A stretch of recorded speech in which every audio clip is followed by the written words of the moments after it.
Hi friends, நம்ம சிறகடிக்க ஆசை சீரியலோட promo தான் பார்க்க போகிறோம். ஜாடிக்கேத்த முடி அப்படின்னு சொல்லி கேள்விப்பட்டிருக்கேன். ஆனால் சரியான மேட்சிங்.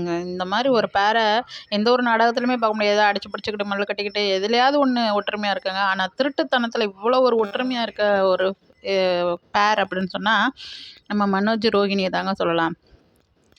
திருடிக்கேத்த திருடன் அப்படின்னு சொல்லலாம். நல்லாயிருக்கும் இந்த டைட்டில் வந்து. நான் இன்றைக்கி வந்து நம்ம மனோஜ்கிட்ட அடி செமத்தியாக வாங்கிக்கிட்டு இருக்கான். நம்ம முத்துக்கிட்ட மனோஜ் செமத்தியாக அடி வாங்கிட்டு இருக்கான். ஏன்டா களவாணி பையில இன்னும் உன் புத்தி திருந்துதா? என்ன தான் உன்னை இது பண்ணாலும் அடித்தாலும் உன்னை திருந்தவே மாட்டேங்கிற அப்படின்னு சொல்லிட்டு எல்லாத்துக்கும் 25,000 கொடுத்துருக்காங்களாடா, ஏன்டா கொடுக்கல? இல்லை, நாளைக்கு கொடுக்கலான்னு இருந்தேன், ஷூட்டிங் முடிஞ்சுமே கொடுக்கலான்னு இருந்தேன் அப்படின்னு சொன்னமே ரோஹிணிக்கு ரொம்பவே டென்ஷன் ஆகுது. ஏன் மனோஜ் இப்படி பண்ணி தொலைகிறீங்க? அவங்க கொடுத்தாங்கன்னா உடனே அவங்க பணத்தை எதுக்கு நீங்கள் வச்சுருக்கிறீங்க? ஷூட்டிங் முடியல, அவங்க பணத்தை உடனே கொடுக்க வேண்டியதானே, எதுக்கு நீங்கள் கையில் வச்சுருக்கிறீங்க அப்படின்னு சொல்லிட்டு ரோஹிணி சத்தம் போடுறாங்க.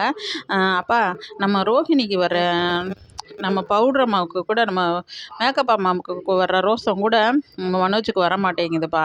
அந்த அம்மாக்கிட்ட இவனை டெய்லி 1 மணி நேரம் பாடம் எடுத்துக்க சொல்லுங்கப்பா அப்படின்னு சொல்லிட்டு மனோஜை கலாய்க்கிறான் நம்ம முத்து. ஆனால் நம்ம ரோஹிணிக்கு பயங்கர டென்ஷன் ஆகுது.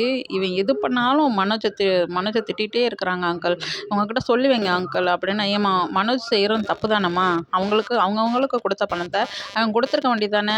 இல்லை, முதையாவது சொல்லியிருக்கணும், இந்த மாதிரி கொடுத்துருக்குறாங்க, பேருக்கு 25,000, தலைக்கு 25,000 அப்படி சொல்லி கொடுத்துருக்குறாங்க அப்படி சொல்லியிருக்கணும்ல. அது அவன் செஞ்ச தப்பு தானே. அவன் செஞ்ச தப்பை இவன் சொல்லி காட்டுறான், அவ்வளோதான். டேய் முத்து, சும்மாறா நீ, எதுனாலும் நான் பேசிக்கிறேன் அப்படின்ட்டு மனோஜ் எல்லாருடைய பணத்தை இப்போ எடுத்துகிட்டு வாங்க, எடுத்துகிட்டு வந்து உடனே அவங்களுக்கு எல்லாத்துக்குமே கொடுத்துருங்க அப்படின்னு சொல்லி ரோஹிணி ரொம்பவே டென்ஷன் ஆகுறாங்க. நம்ம மனோஜ், ரோஹிணி சும்மா இரு ரோஹிணி அப்படின்னு சொல்லி பக்கத்தில் போய் குசு குசுன்னு பேசுகிறாப்புல. ஆனால் ரோஹிணி பயங்கரமாக டென்ஷன் ஆகுறாங்க. நீங்கள் போய் எடுத்துகிட்டு வாங்க, உங்களால் நான் அசிங்கப்பட்டுக்கிட்டே நிற்க முடியாது எல்லாத்துக்கிட்டையும் அப்படி சொல்லிட்டு பயங்கரமாக கடுப்பாகுறாங்க. மனோஜ் வேகமாக போய் எல்லாத்துக்குமே 25,000 எடுத்துகிட்டு வந்து அவங்க கொடுத்துட்றாங்க.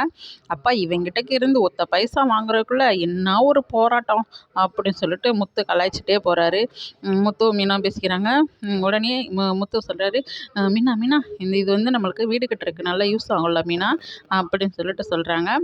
ஆமாங்க, நம்மளுக்கு மேலே ரூம் போடுறதுக்கு ரொம்பவே யூஸ்ஃபுல்லாக இருக்கும்ல அப்படின்னு சொல்லிட்டு 2 பேருமே ரொம்பவே சந்தோஷப்படுறாங்க. உண்மையே முத்து மீனா பேர் ரொம்பவே நல்லா இருக்குல்லங்க. மனோஜ் ரோகிணியும் களவாணித்தனத்துக்கு ரொம்பவே நல்லா இருக்காங்க. பேர் போனவங்க நம்ம மனோஜ் ரோகிணி. இந்த வாரம் ரொம்ப இன்ட்ரெஸ்டிங்காக போகும்.